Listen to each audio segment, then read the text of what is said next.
Welcome everyone to Male Fuzz TV. I am Peter, that is Tara, and we are here today to talk about Star Trek Strange New Worlds Season 2, Episode 1. So, full spoilers for the episode. It is called The Broken Circle. So, we're back for Season 2. Yep. Picard ended. They've maybe cancelled's not the right word, but they've announced that Season 5 of Discovery is going to be the last one, but we're getting a movie for Section 13, so close. Which I It's guess been a while. It's been a while, but Section 31. Oh, sorry. Well, Section 13 is B5. I couldn't remember which one was which one was 13 and 31. Like, because I knew one was one was the other. I took a punt. Oh well. But there you go. Okay, so yes, I guess we'll do that on the Ace over on the Male Fuzz Movies channel. Go check out our sci-fi podcast, The Atomic Cinema Experiment. We review a sci-fi movie every week. So many movies. Yeah. In fact, we're about to hit episode 200 right now, so Whoa, go it's gonna check be it a out. big one. Yeah.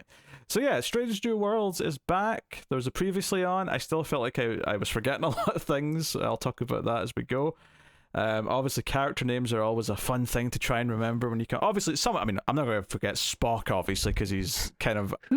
Who's this lady on the comms?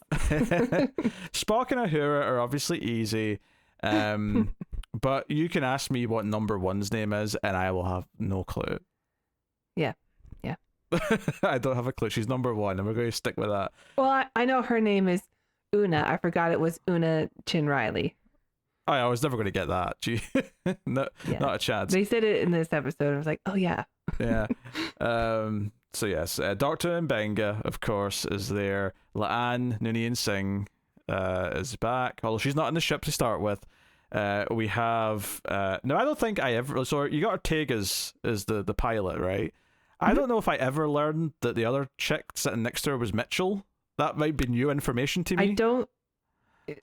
I don't know. Was she a character last season? I think she was there. I want to say she was there, but I'm not 100%. She was never like main cast. I don't think so. Okay.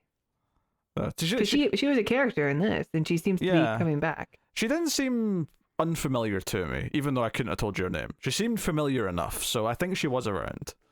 Mitchell. What a great name. No, I'll never forget. Oh no. What have we done? So this is kind of a weird first episode, actually, where Peck, and I'm sure Tara was thrilled about this, Peck actually he leaves the episode after like 5 minutes to go try and help number one.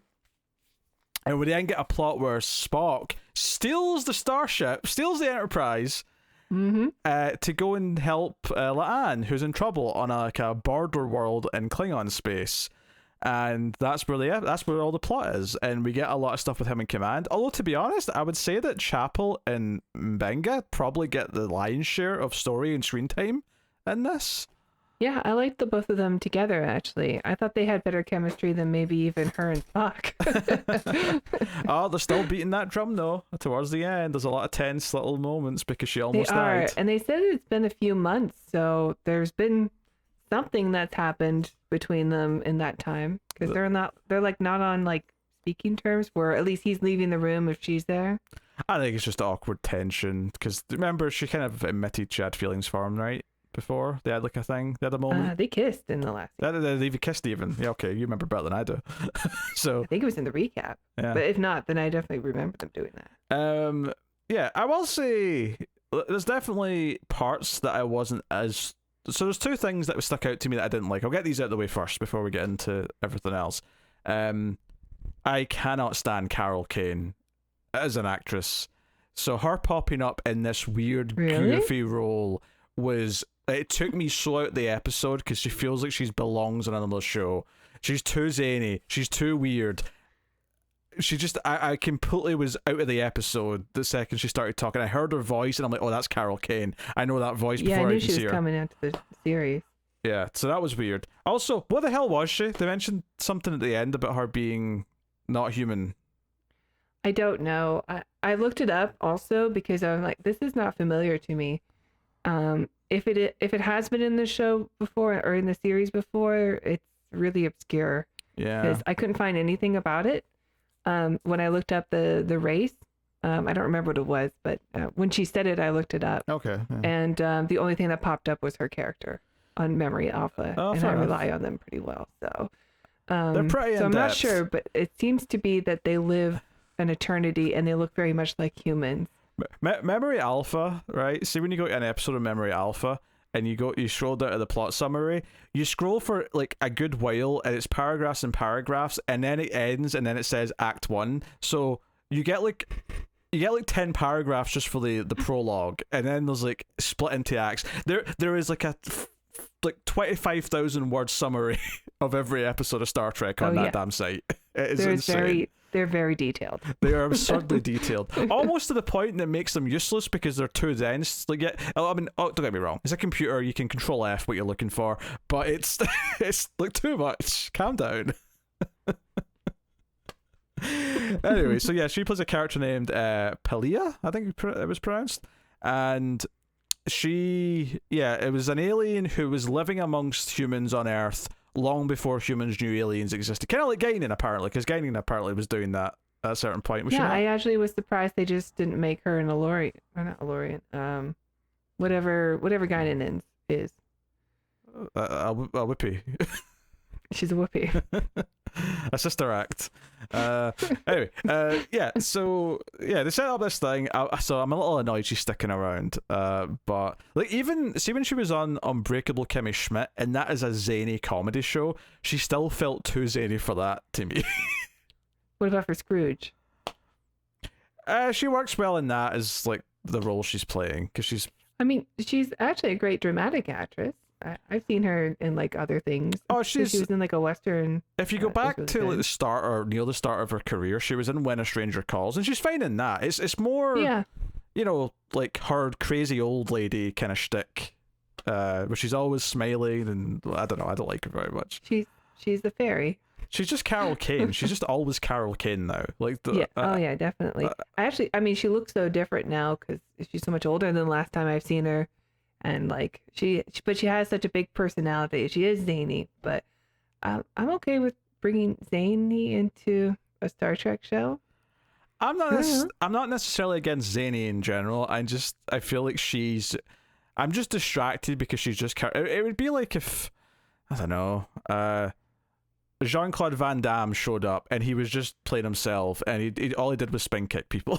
Like, it'd be like, yeah, there's. Man, that'd be the greatest Star Trek ever, and you know it. How could you go with that? Okay, but I like Jean-Claude Van Damme more than Carol Kane. You'd just be doing the splits all the time. What if they run into like I think I know how to solve this. No more martial arts for you, man. What if they run into another ship and it's just like the Expendables of the crew, but they're all in Starfleet gear? That would be okay. It'd be the only version of the Expendables I could stand, probably. Oh dear. Anyway, so the other thing that I wasn't as big on, just because it felt a bit, I don't know. So at one point when they're like trapped on the secret ship, Mbenga and Chapel take like super soldier serum that will like make them strong. I thought that was so strange. Yeah. I mean, I guess it's just like adrenaline or something, which they would have in their med kit. So in order to be able to compete with the Klingons, because they're so powerful in hand-to-hand combat. But they go through the ship kicking the shit out of Klingons. It felt really weird and like. Yeah, it would be great if they both had like broken hands. and there was like a sort of threatening bit towards the end where it started to wear off, and like Chapel started taking a few punches, like, and it was kind of uncomfortable almost, like she was getting beat up. And it was like, okay, so like, and Mbenga still get a bit of juice left. He comes over and deals with it, but I was almost like thinking though, like part of what makes these characters in this predicament potentially interesting is that they aren't like fighters. That's what makes it cool. That's what makes it fun. And like, how did they have to use their smarts? They have to use their own expertise to get around. Yeah, they have to like stealth out or use their med kit to put them to sleep or something. And instead you just turned them into action heroes for 5-10 minutes, and I just thought that was weird. That's what the show is. That's what these new Star Treks are too, like, right? They have to be action movies all the time. But this show's done a better job of not like having everything devolve into that. It's true. We've had a lot more variation of story types in this, and I actually did mind the beginning of that, where Because, that kind of thing happened to Dr. Crusher like a couple of times, I think, where she was taken because she was a medical expert and, they needed her on the other side too, so they just steal her. That would... And then you get like some empathy for the enemy and stuff like that, Yeah. Those episodes can work. And it's worth mentioning the Klingons themselves aren't the villains here. It's actually like it's basically a gang of like mixed race that are led by a Klingon that are basically wanting the Klingon and like Federation war to start back up because they made a lot of money because this was a dilithium mining planet and they were selling it at a premium during wartime. So they want the war to start again. So what they've done is they've built a Federation looking starship that they can try and convince the Klingons is real, and like the Federation have attacked them, and then the Klingons will retaliate and the war will kick off again. So it becomes this thing where like Chapel and Mbenga are trying to send a signal to the Enterprise, hey, destroy this ship before it attacks the Klingons so it doesn't start a war. And we get a whole thing where they're still on the ship and they have to like jump into space and hope they get beamed on board in time before they die, which like. And Spock has to give the order to shoot the ship, even though he knows that they're on there. Well, we'll save Spock because he's got a whole like stress thing that goes throughout the whole episode. The episode opens. I just wanted to like deal with the Klingon stuff first, just and get it out of the way, because it's basically there's a bit of tension at the end, but ultimately Spock acts un-Vulcan enough that it intrigues the Klingon captain, and he's like, "All right, if this is what you're saying, then." I need to see it face to face. He's like, yeah, let's have some blood wine together. He's like, blood wine? You're a Vulcan and you drink blood wine? So we get them drinking together, and it's a happy little thing. He ain't no ordinary Vulcan. I don't want Spock drinking blood wine, because blood wine is made from blood. And Spock is, they say vegetarian, but he's vegan. Okay. They didn't have the word for vegan back in the 60s, so... Okay. He calls himself a vegetarian. He's taken the hit once for diplomatic relations. That's all this is. Not okay with it. No. Yeah, Spock's whole thing this episode is that he's in. Well, he's not in therapy. He's with Mbenga, and he's got stress issues. He's basically feeling stress. And they do a cool little thing here when Chapel walks in the room. His heart rate shoots back up, and it's like, But basically, because of what he did in the finale to like. Help out, it basically unleashed his emotions, and he's not suppressing them the way he's supposed to. And as we know, Vulcan emotions are actually stronger than humans. They just contain them better. So much so that's why they all act like they have no emotions. So he's dealing with it. So they do like it's a little bit of prequel, but I didn't mind it too much. I didn't think it was too in your face, which is basically Mbenga suggests like, hey, why don't you play an instrument? It helps people relax. And that's like something in classic Star Trek. You every so often you see Spock with this stringed instrument, like a lute. Yeah. It's like a space lute. Yeah. Maybe this is just a real instrument, and I just don't know it aside from Star Trek. And people are going to be like, "Wait, you a fool? This is a Italian instrument, you idiot." From the Italian part of space, from the bigger meatball in space. Tara, I bet they're spicy there. Don't be so problematic, Tara. That was you're dancing on thin ice with this casual racism. Oh no, the anti-Italian.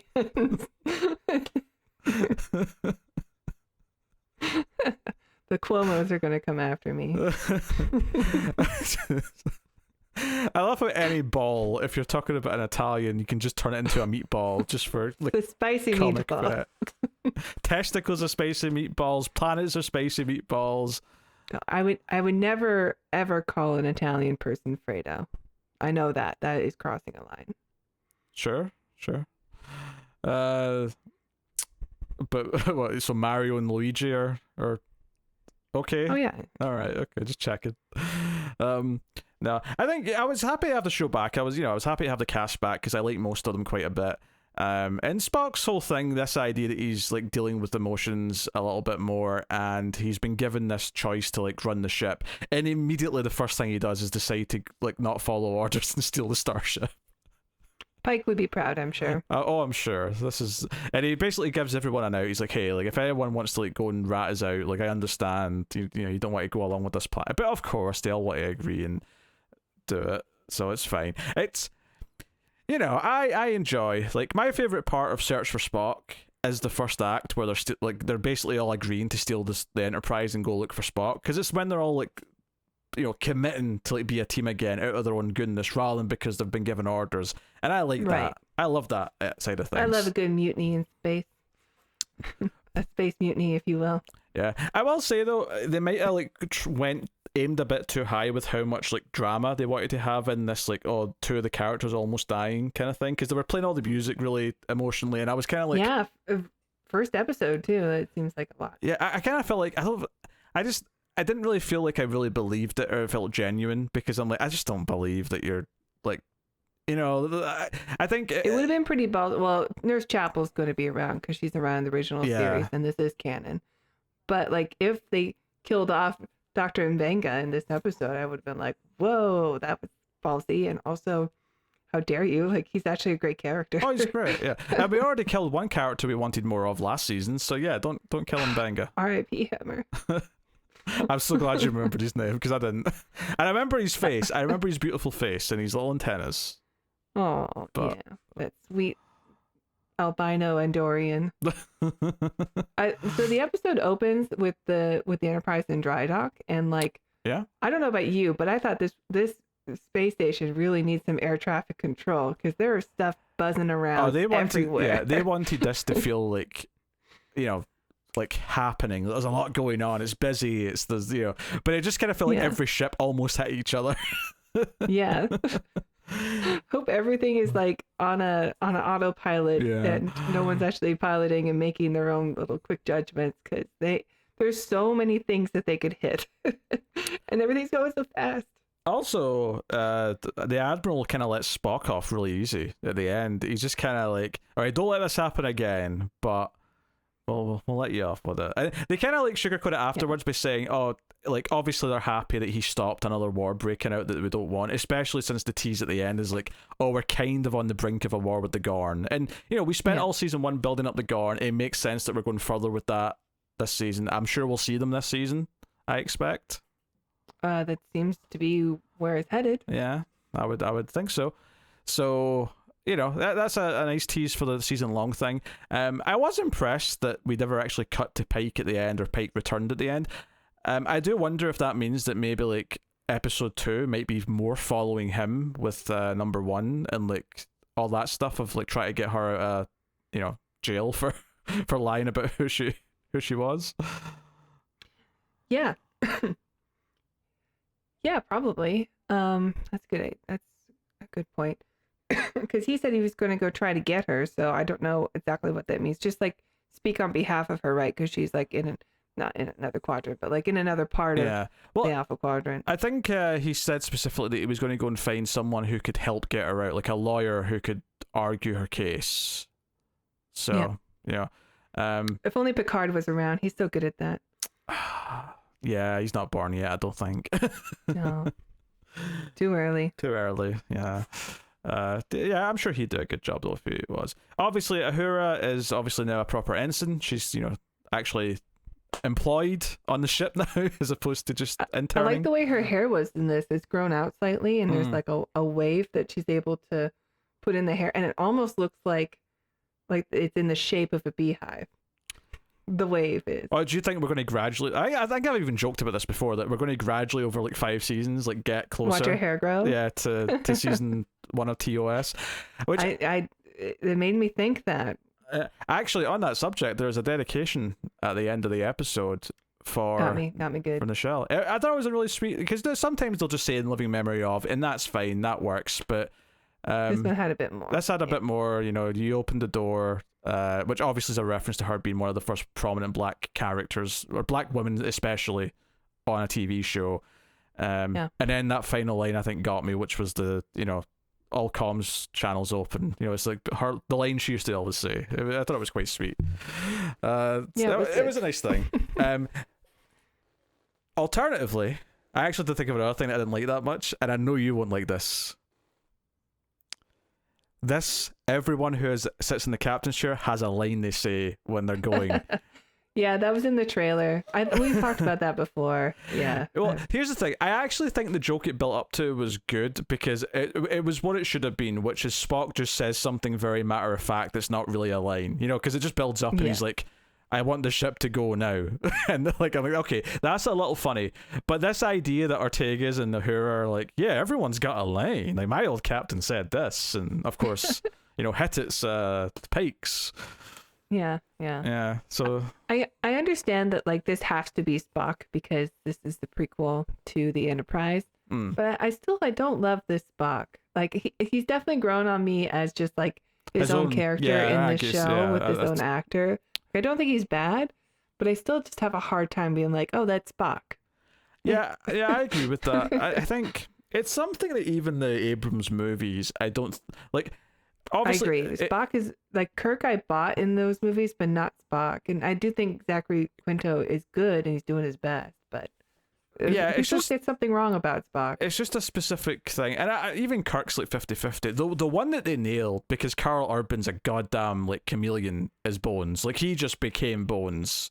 Like, I love that for that trilogy. Well, I mean, I thought that Shatner would be just completely impossible to replace, but I was wrong. I did think that Pine was impressively good, but not as good, obviously, because he can't beat Shatner. I can't wait till Chris Pine has a mental breakdown and makes a movie on the level of Star Trek 5. Oh, please. He's going to direct some... There's going to be so much singing in it. Oh, dear. If William Shatner hadn't gotten lucky and landed the part of Kirk, he would have been like the 1970s version of Neil Breen. I'm calling it. No, what he is he's the Hasselhoff of his time. Okay, that's not a bad comparison. I could kind of see that. I think he's bigger than Hasselhoff because Star Trek's bigger than anything Hasselhoff was ever in. You say that, but Hasselhoff's actually the #1 viewed television star. Like he holds the Guinness Book of World Record for it or something. Well, that's because he was in 2 hits though. That's because he had Knight Rider and then Baywatch. And also, I feel like Germany's pumping those numbers a bit, right? Because Germany love Hasselhoff. They love him. Yeah, they do. Right? The Germans have it right. They love that Hasselwiener, all right? They really do. We've all seen that photo of him and that. The Hasselschnitzel? Because he's on like a rug or something naked, and he's got that photo that's on like his album cover. It's the it's the same as the Burt Reynolds one. Yeah. Well,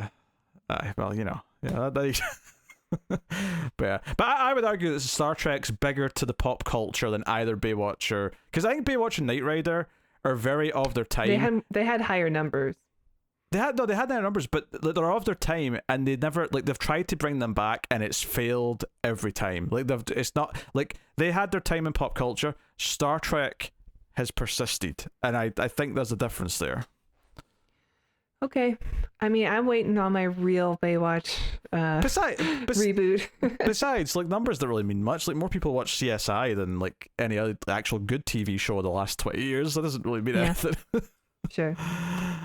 Goddamn, there's like just all these old people in the US who just watch CSI every week and get mad when it's not on. Where's my shows? Want to watch my story? Where's my charming young detective? When I'm solving crimes. Not even that young anymore. They've been making the show for 20 years. Yeah. Probably more than that. Close to 30 anyway, at this point. Star Trek? Yeah, Star Trek.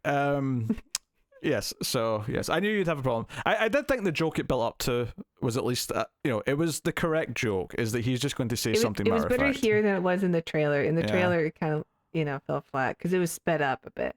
It was basically, like, that joke in The Office where Dwight puts up a birthday sign, but it just says, "It is your birthday." It's basically that joke for Spock. That's a good joke. It is a good joke. It's a great joke. It's the most neutral thing you could say. It's just factually correct. He's not wrong. You can't argue with him. Oh, God. Do you know, my memory of The Office is so tainted because the last like few seasons were not like enjoyable, and I downright hated like one of them. But those first 4 or 5 seasons were a good time. Ah, well. So. Perfect. We saw a bit Laan, who's back. She's investigating all this stuff on this planet, on the edge of Klingon space. She actually has less to do with the episode as it goes on, because it became more Chaplin and Benga's like adventure as they were investigating stuff. Well, actually, they were helping out sick people, and then the gang like kidnapped them because they need medical attention, and then that's how they get involved in the secret hidden spaceship. But and she's got a couple of nice moments. She has that moment where she's on comms and the starship comes out of the ground and flies past her. That was a nice shot. It was a nice moment. It's not really a big character moment. Honestly, the bigger character thing was just her looking out for like the kid whose parents were like attacked by Gorns last season, that stuff. Yeah, I mean, at least we got a follow through that girl's okay. She seems to be on the kind of an odd planet, but she's got family. Yeah, and she recognized Chaplin and Benga as well. She was excited to see them, so that was all sweet enough. I like that even though we're doing very episodic stories, there's a lot of continuity still between episodes, and we're still doing that stuff. Yeah, and this one kind of picks up from one of the Discovery seasons too, with the Klingon War. So it's like, they want to start the war again. So yeah, I mean, if you watch Discovery, or which was sort of a prequel for this show, even season 2 was. Yeah. And yeah. Well, on that subject, continuity there. On that subject though, the Klingons, I would say, are looking a bit more classic. Not obviously original series classic, more next gen era classic. Definitely, and they were kind of funny in this too, and like jovial. And I like when my Klingons are happy. Yeah, I like Anne like drinking one under the table, going back and forth. I like the Klingon that was also kind of cowardly and gave up information. Yeah. One was walking about in like sort of black sort of trench coat, and I thought, oh yeah, that suits this Klingon. Like I was getting a nice Klingon vibe from this batch, which was nice. Yeah. The captain that showed up later on that eventually talked to Spock, I actually thought like for a second it might be Ian McShane, because he had kind of like a similar... Me too. Oh my God, I thought the same thing. Yeah, but then he didn't sound right though. Like he sort of like his mouth... But it was close. His mouth really close. Looked like his mouth as he was talking, but then I listened and I was like, nah, it doesn't really sound... He's not raspy enough. He's not quite got the raspiness down. He doesn't sound old enough to be. He sounds like a slightly younger Ian McShane. Yeah, but apparently that was Andrew Jackson, which is... Ooh, he's a very important figure in American history. Probably not that Andrew Jackson. I'm on to bet. Oh dear. I will say, like, I do think the episode is a little weird in like some of its focus, but I do appreciate that it chose to like get rid of a couple of main characters and focus on some more specific. I do actually think that's a wise choice. I think it's just a case of it made some choices in its plot that I didn't necessarily love, like, just turning Chaplin and Benga into like action heroes for like 5 minutes. Things like that sort of took me out of it. But I do appreciate that it was like, no, we're going to focus on those two, and we're going to focus on Spock, a little bit on Lan, although not as much as I thought they were going to. And we'll save Pike in number 1 for episode 2 or whatever, whenever we're going to do that stuff. Nurse Chapel, like at one point also wants to close one of the doors by like hot wiring it, and then it shuts. And I was like, is that just the thing they teach people in like it at Starfleet Academy, how to like hotwire their own doors?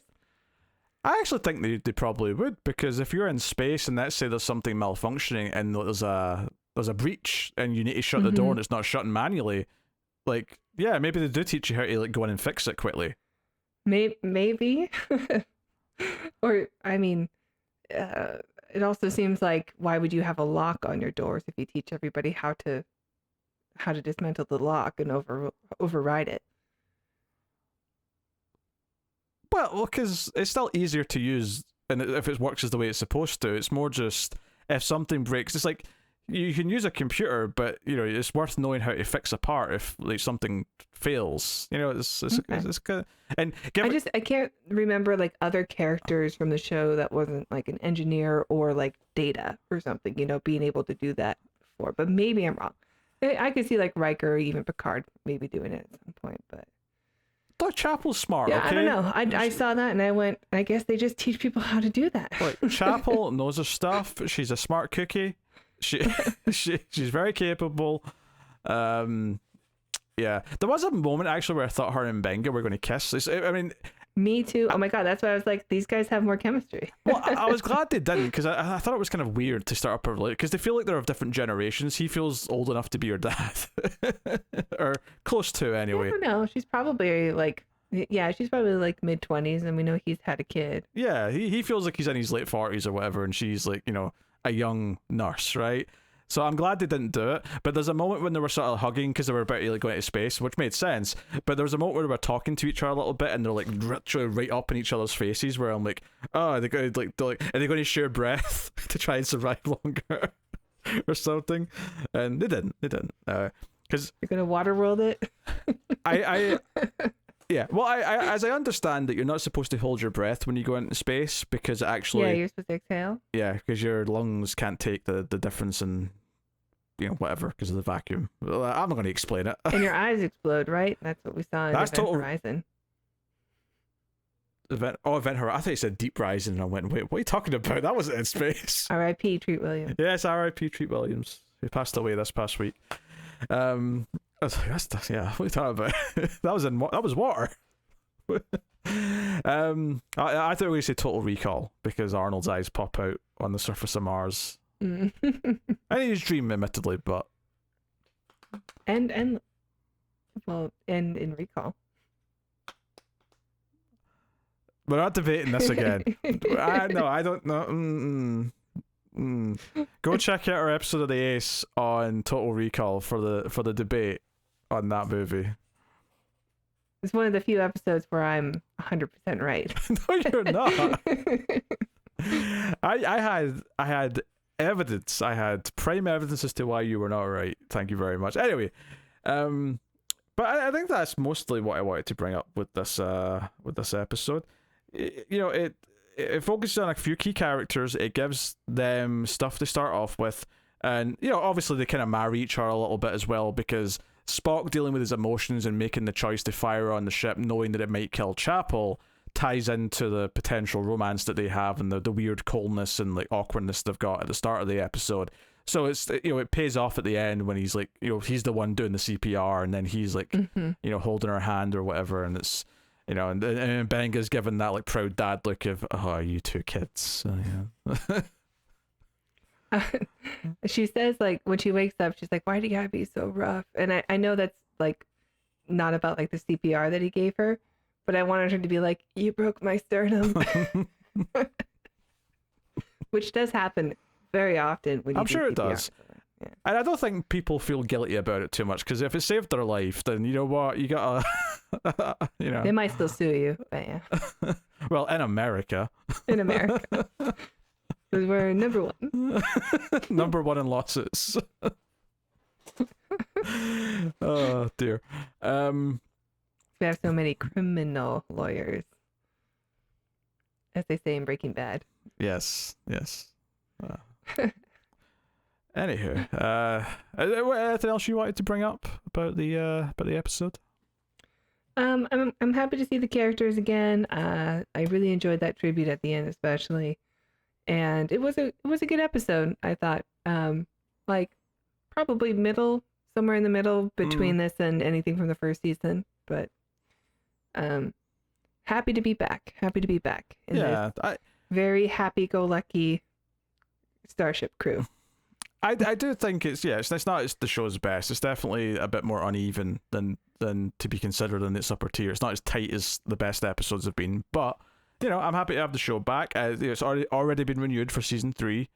Makes sense. We got this relatively quickly because they'd already finished shooting this, I believe, by the time we'd finished getting season 1. So I don't know what the timeline is on the season 3. Obviously the writer strike's on just now, so hopefully they've already wrote all the episodes. I can tell you what, I am very much looking forward to that crossover episode with Lower Decks. That's right, they're doing that this season, aren't they? They're just lucky that some of the cast they've got for that are actual live action actors and not just voice actors, and their character designs are like somewhat based on how they look that's in real life. That's kind of neat. Yeah, I'm looking forward to seeing young Jack Quaid on the show. I am a fan of The Boys, of course, so I know him from that. Yeah, I've not watched that. I have. I think I've seen him in other things though. He's going to be in Oppenheimer. He is. He's also in Scream 5. If you're a horror fan, you can. I've not watched those. I am a horror fan, but I've skipped Scream for some reason.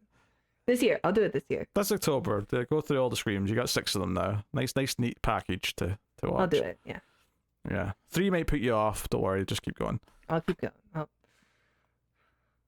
I'll just suffer through it. Yeah. Although Carrie Fisher's in it, maybe you'll like to see her, but.